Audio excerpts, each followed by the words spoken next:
Welcome back to Bountiful Gardens. My name's Ike, and this week we're at our Ewing location to talk about another fantastic early spring blooming perennial, the Pulmonaria. Last week we talked about how Hellebores are going to be one of the first perennial blooms of the spring season, and soon after is going to be the Pulmonaria. These blooms usually come up about the first to second week of March and are one of the first food sources for honeybees and insects. Another feature that these share with the Hellebores is that they're great in a shade garden. These do best in an area that's evenly moist and shielded from direct sun.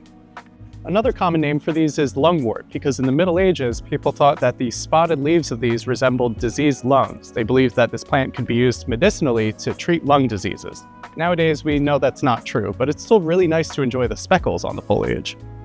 These plants are closely related to borage, so they have these fuzzy leaves with raised flower stalks. And then if you'll notice the speckles on here, those are actually caused by pockets of air separating the top of the leaf from the bottom, which act almost as cooling chambers for the plant, keeping it cooler in hotter temperatures.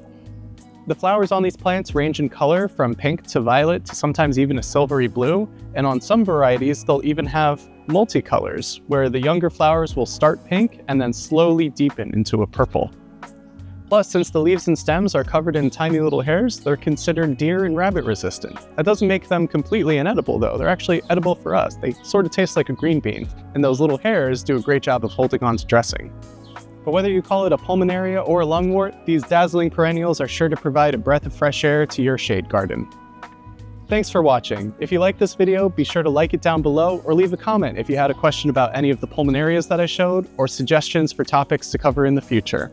And of course, subscribe to our YouTube channel so you can see more videos just like this. Thanks, and happy planting.